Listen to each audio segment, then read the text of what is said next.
এবার টাইম হয়ে গেছে বেরোতে হবে। তো বন্ধুরা সবাই কেমন আছে?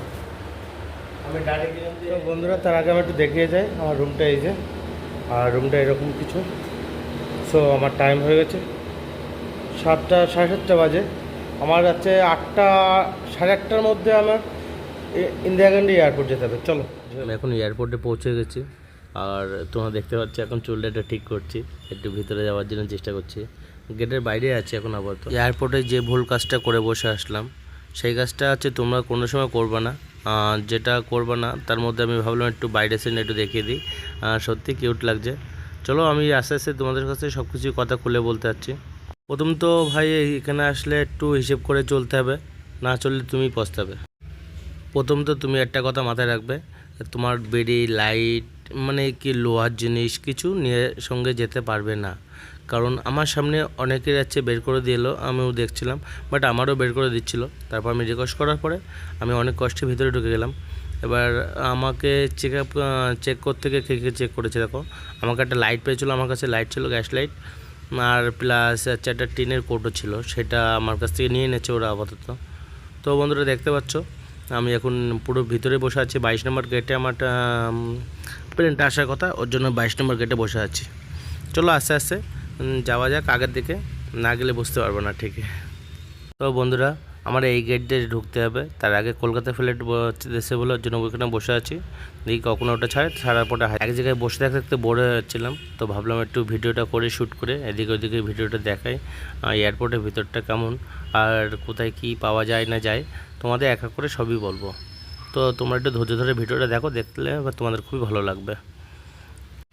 ভিতরে ভিউ দেখতে দেখতে এদিকে আমাদের লাইন চলে আসলো, লাইনে দাঁড়িয়ে পড়লাম আস্তে আস্তে। এবার হচ্ছে আমাদের আগে যেতে হবে। সবাই লাইনে দাঁড়িয়ে গেছে, আমিও লাইনে দাঁড়িয়ে গেলাম। আর শেষ পর্যন্ত আমাদের লাইনটা এসেই গেল। তো আমরা যাচ্ছি আগে আস্তে আস্তে এগিয়ে। চলো। তো বন্ধুরা এখান থেকে বোর্ডিং পাস করার পরে তারপর ওখানে আধার কার্ডটা দেখালাম। তো দেখতে চলো বললো তোমার আধার কার্ডের সাথে ফটো ম্যাচ করছে না। তো এটা বললাম অনেক দিন আগের ফটো।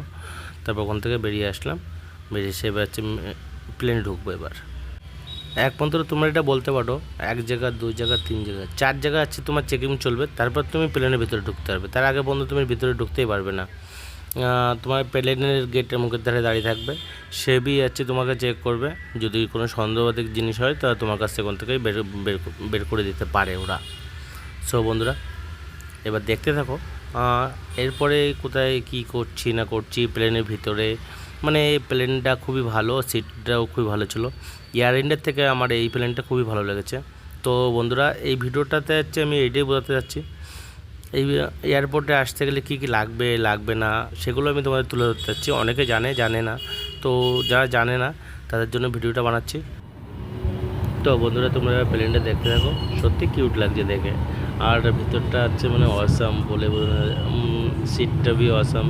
আমার হচ্ছে সিট পড়েছে একবার পিছনে, আর একজন কাপালের জন্য আমি হচ্ছে তোমার এসে বসতে পেরেছি উইন্ডো সিটে। তো বন্ধুরা এবার আমি বলতে চাচ্ছি, আবার পিছনে একটু ব্যাক ক্যামেরা করে দেখাচ্ছি, দেখতে থাকো। ওকে বন্ধুরা কেমন লাগছে ভিডিওটা বলো।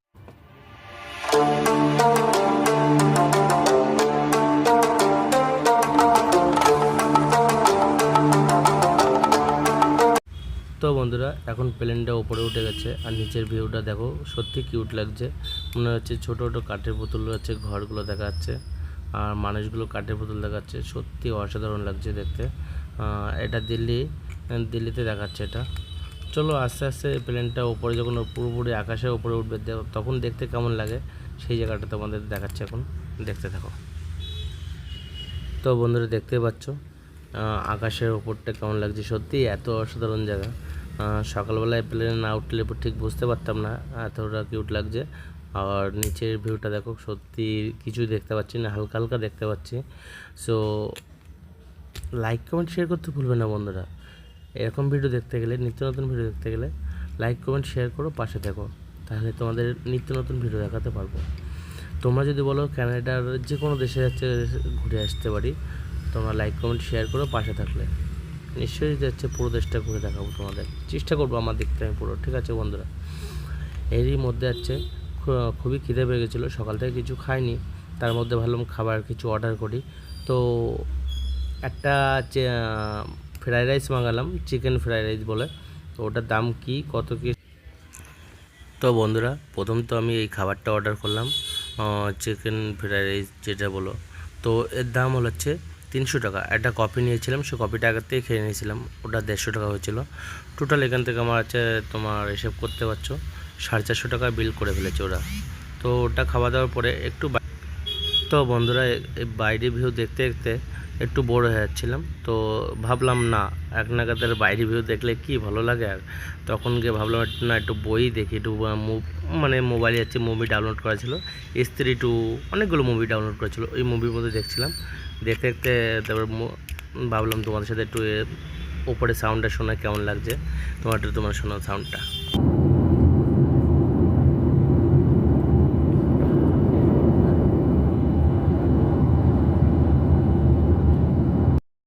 যেহেতু বন্ধুরা বুঝতে পারছি সাউন্ডটা কেমন। আর তার মধ্যে ভাবলাম একটু ওয়াশরুমে যাই। ওয়াশরুমে গিয়ে ছেলে মানুষরা না গেলে হয় না, ওখানে গিয়ে হালকা খৈনি ট্যাপ গালে দিলাম, দিয়ে এসে আবার সিটে এসে বসলাম, বসে চুপচাপ বসে বাইরে ভিউটা দেখছি। তো বন্ধুরা তারপরে মুভি দেখতে দেখতে কখন বুঝতে পারলাম না টাইমটা কেটে গেল। তো হায়দ্রাবাদে চলে এসেছি। হায়দ্রাবাদে দেখো যেহেতু ভিতরে ঢুকে গেছে এখন, পুরো হায়দ্রাবাদের ভিতরেই আছে। তো এখান থেকে আবার লাভার প্রস্তুতি নিচ্ছে, এখন প্লেনটা লাভবে। একেবারে গা ঘেঁষে যাচ্ছে, পাহাড়ের গা ঘেঁষে যাচ্ছে পুরো, বলতে পারো একেবারে ক্লোজ হয়ে যাচ্ছে। তো এবার ভাই অসাম লাগছে, নিজে বলে বোঝাতে পারবো না, আমি কী বলবো বুঝতে পারছি না, কোথা থেকে শুরু করবো কোথা থেকে শেষ করবো। এরই মধ্যে দেখে যাচ্ছে আমার মোবাইলে মেমোরি ফুল হয়ে গেছে, তো ওর জন্য আর ভিডিও শ্যুট করতে পারছিলাম না। তারপরে অনেক কিছু ডিলিট করার পরে আমি এই ভিডিওটা শ্যুট করলাম। কারণ তোমরা আমার ফ্যামিলি, ওর জন্য মিথ্যে কথা বলবো না। এয়ারপোর্টের ভিতরে সিগারেট পাওয়া যায়, তো মন করলে ওখানে তোমরা সিগারেট খেতে পারো, ঠিক আছে। তো বন্ধুরা ভিতর থেকে সিগারেট খেয়ে একটু জল খেয়ে ওখানে বেরিয়ে আসলাম। তারপর অনেকক্ষণ দাঁড়িয়েছিলাম, দাঁড়িয়ে থাকতে থাকতে একটু বোরিং লাগছিলো, তার জন্য কফিটা মাঙালাম। কফিটা দাম করে তো এখানে ভিডিওটা শেষ করছি। কফি খেতে খেতে যেহেতু ভিডিওটা এখানে এয়ারপোর্ট থেকে বেরিয়ে কফি খেলাম আর 400 টাকার সিগারেট কিনলাম। আমার এটা জানা ছিল না এয়ারপোর্টের মধ্যে শুটিং করা যায়, সেই জায়গাটা আছে, বাট সেই জায়গা বুঝে শুনে করতে হবে, না করলে তোমরাই ফেসে যাবে। এত বড় একটা জিনিস, তো আমি হ্যাপি। দিল্লিও চাইছে তোমার হায়দ্রাবাদ, তো দুটোই আমার কাছে এখন ন্যাচুরাল ক্যাজুয়ালি হয়ে গেছে।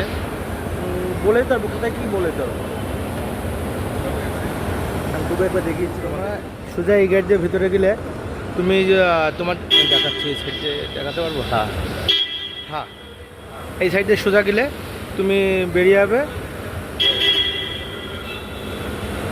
এই সাইড থেকে সোজা গেলে তখন কিছু দূর হেঁটে গেলে 2 মিনিট হেঁটে গেলে ওখানে টিকিট কিনে খেতে হবে। আর বাইরে এই যে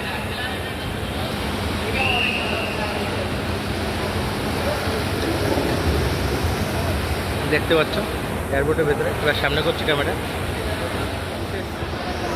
বাকি ভিডিও এই পর্যন্ত ছিল, কেমন লাগলো কমেন্ট করে জানাও। আর শর্ট ভিডিওতে যাবে দেখতে হবে কেমন কি। আর তোমরা যে আমাকে ফলো করছো, লাইক করছো, কমেন্ট করছো, শেয়ার করছো, সবচেয়ে বেশি খুশি হলাম। আর ওকে বাই।